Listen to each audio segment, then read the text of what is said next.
Imagine this: 19 trucks packed with vital supplies rolling down a single treacherous road deep in enemy territory. One road, one mission, but endless ambushes lie in wait. For many of the brave soldiers in this convoy, it would be their last ride. This is the story of a supply run that turned into a desperate fight for survival, where only a handful would make it out alive. The day began like any other. The sun was just starting to bake the dusty landscape as the engines of 19 heavy supply trucks rumbled to life. The mission was straightforward: deliver ammunition, food, and medical supplies to a remote forward operating base, a critical lifeline for the troops stationed there. The men and women of the convoy, a mix of seasoned veterans and fresh faces, conducted their final checks. Tires were kicked, radios crackled with confirmations, and weapons were double-checked. A sense of routine professionalism filled the air, but underneath it all, a quiet tension simmered. Everyone knew the risks.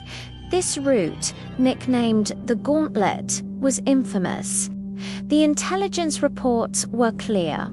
Enemy activity was high, but the supplies had to get through. With a final all clear, the lead truck lurched forward, and the long line of green metal and canvas began its perilous journey, kicking up a plume of dust that marked their path for miles.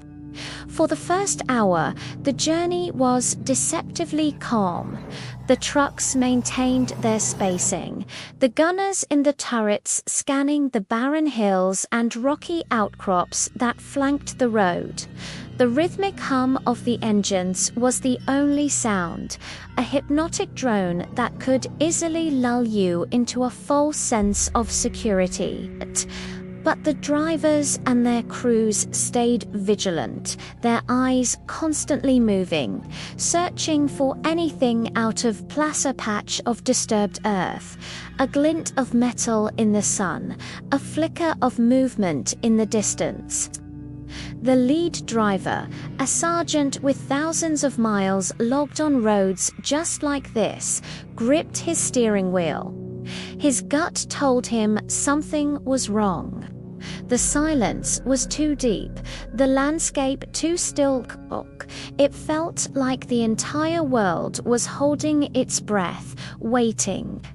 Up ahead, where the road curved sharply around a rocky hill, he saw it. A flicker of light, like sunlight reflecting off a lens. He keyed his mic instantly. Contact front possible spotter, 1 o'clock high on the ridge. The message rippled down the convoy. The calm was shattered. The ambush was about to begin. Suddenly, the world exploded. The lead truck, the one that had just given the warning, was lifted from the ground by a massive eruption of fire and shrapnel. A command-detonated IED, perfectly placed in the bend of the road. The blast wave ripped through the air, shattering the windows of the following trucks and sending a shockwave of fear through the convoy. Before the dust from the first explosion even settled, the attack began. Muzzle flashes erupted from the ridges on both sides of the road. RPGs streaked down from the high ground, trailing smoke, and slammed into the sides of the trucks. The distinctive crackle of machine gun fire tore through the air, peppering the vehicles with a hailstorm of bullets. The convoy was trapped in a perfectly executed L-shaped ambush, a classic kill zone, but panic was not an option. Years of relentless training instantly took over. Drivers didn't freeze, they reacted. Gun truck, push forward. Suppressing fire, right flank, a voice screamed over the radio. Drivers slammed on their accelerators, not to flee, but to maneuver. They'd been drilled on this scenario countless times. The immediate goal was to break out of the kill zone, to keep moving, no matter what. Stopping meant death.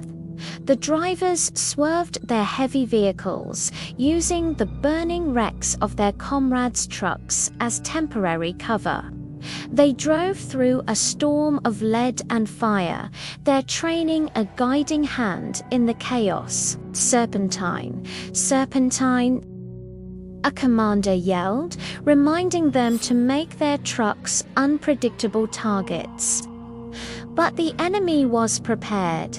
As the convoy surged forward, trying to punch through the ambush, they ran into the next deadly surprise. Secondary IEDs daisy-chained along the escape route began to detonate. Another truck was disabled, its front axle blown clean off, blocking the path. The convoy was being systematically dismantled, funneled into a bottleneck. The enemy had anticipated their reaction and laid a trap within a trap. Gun trucks, the heavily armed escorts of the convoy, roared to the front, their 50 caliber machine guns spewing a torrent of suppressive fire toward the enemy positions. The deafening roar of the guns was a morale boost, a defiant answer to the attackers' onslaught. Soldiers in the back of the trucks kicked open their doors, using the vehicles as shields while they returned fire, their rifles adding to the cacophony of battle. Bullets ricocheted off metal, and the smell of cordite and burning diesel filled the air.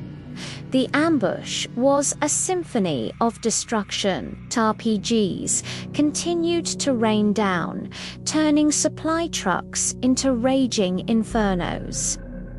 One truck carrying ammunition cooked off, sending a catastrophic secondary explosion ripping through the convoy, a fireball that engulfed everything nearby. The chaos was absolute. On one side of the road, enemy fighters were entrenched in fortified positions, laying down a heavy base of fire. On the other, smaller, more mobile teams used the terrain to their advantage, popping up, firing a rocket, and disappearing back into the rocks. The soldiers in the convoy were caught in a brutal crossfire. The air crackled, not just with bullets, but with desperate radio transmissions. Truck 7 is hit. We have wounded. I've lost visual on the rear element. Where is the fire coming from? I can't get a bead on them. Amid the roar of battle, communication began to break down. The radios were a mess of overlapping shouts, static, and the horrifying sounds of combat. Key commanders were taken out, and the chain of command was shattered. Squads and individual truck crews were now on their own, forced to make split-second decisions with no one to guide them. It was every soldier for themselves, yet they fought together, their shared training and bond the only thing holding them together. In the midst of this pandemonium, a moment of pure heroism unfolded at the rear of the convoy. The last two gun trucks, seeing the front of the column disintegrate, made a courageous decision. Instead of trying to save themselves and punch through, they intentionally stopped, forming a defensive barrier.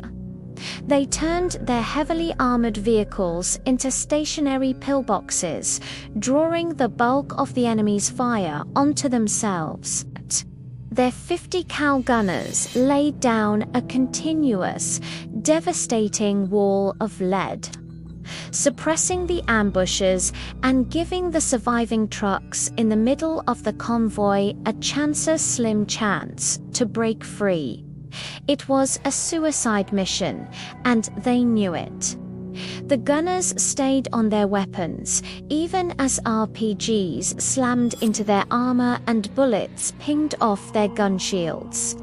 They fought with a cold, focused fury, buying precious seconds for their friends with their own lives. Their sacrifice was not in vain. The break in the enemy's assault, created by the rearguard's heroic stand, was just enough. The surviving drivers saw their chance. A narrow gap had opened. A handful of trucks, maybe 5 or 6 of the original 19, accelerated hard, veering off the road and bouncing violently over the rocky terrain. Their new destination, a shallow riverbed that ran parallel to the road. It was their only hope for cover. Bullets chased them all the way, but they pushed their vehicles to the limit.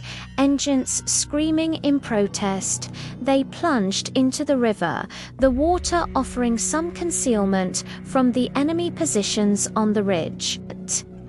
They drove straight down the waterway, water splashing high, rocks scraping against their undercarriages. It was a wild, desperate ride, but it worked. They had broken out of the kill zone. Looking back, they could see the pillar of black smoke marking the site of the ambush. The final stand of the rearguard still audible as the rhythmic thumping of their heavy machine guns finally fell silent.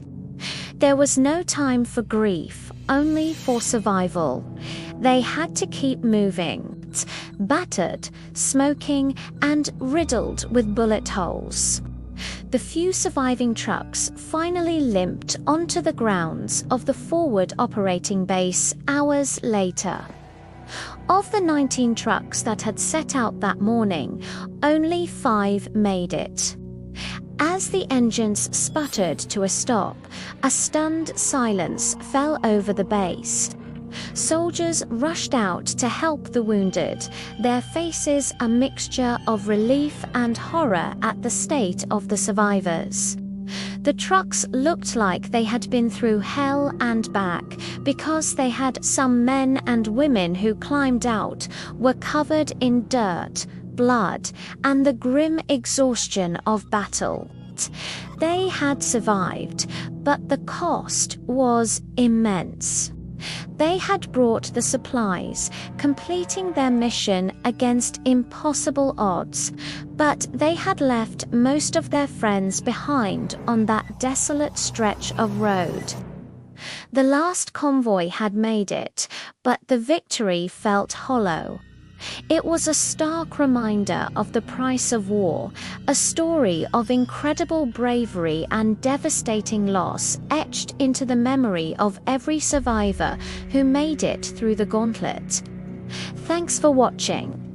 If you're moved by stories of courage and sacrifice, make sure to subscribe and hit that notification bell.